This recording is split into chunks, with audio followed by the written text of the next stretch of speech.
Kabau sirah Manang Gadang atas Laskar Rencong, SPFC patahkan rekor tak terkalahkan Persiraja. Padang Minang 1.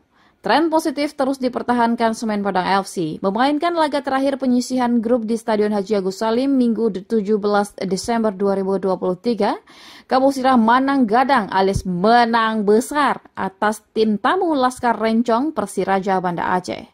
Anak asuh Delviadri menang dengan skor 4-0, sekaligus mengakhiri rekor tak terkalahkan Persiraja sepanjang gelaran Liga 2 musim 2023-2024.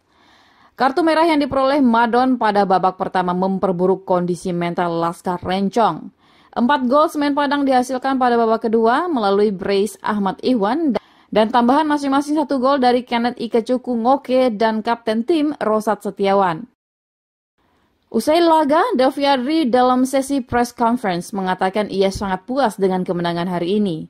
Menurutnya, kemenangan SPFC atas Persiraja bermakna ganda dan para pemain layak diapresiasi.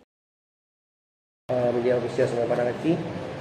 Rekan-rekan media yang saya hormati, Assalamualaikum warahmatullahi wabarakatuh. Kami dari tim Semen Padang FC hari ini merasa puas ya dengan kemenangan ini. Pertama kita membalas kekalahan kita di Aceh itu pertama. Yang kedua, ini kekalahan pertama juga bagi Persiraja. Ya, dia pernah kalah dari 11 pertandingan. Persiraja pernah kalah. Inilah kekalahan pertamanya di kandang Semen Padang FC. Saya mengucapkan terima kasih banyak kepada seluruh pemain Semen Padang FC yang begitu mati-matian main ya untuk memenangkan dengan skor 4-0. Terima kasih. Sementara itu, pelatih kepala Persiraja Ahmad Zulkifli mengaku sangat kecewa dengan kekalahan timnya. Menurutnya, absennya beberapa pemain inti ditengarai sebagai salah satu tidak optimalnya gameplay Persiraja. Assalamualaikum warahmatullahi wabarakatuh. Salam sejahtera buat kita semua. Terima kasih rekan-rekan media.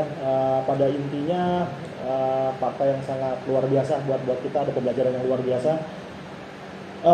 Dari kami tim pelatih memang kecewa dengan hasil, pasti dengan kecewa, tapi memang ada untungnya juga. Rupanya pemain-pemain yang kami siapkan di sini juga mampu buat bermain, karena memang kami banyak tinggal pemain-pemain yang inti lah kalau kita bilang.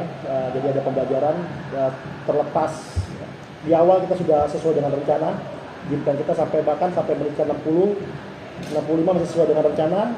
Ketika kita tinggalan, makanya sudah mulai drop mental pemain, dan itu jadi evaluasi buat tim kami. Mudah-mudahan di 12 besar ini pembelajaran ini bisa jadi perbaikan buat kita. Oke, terima kasih.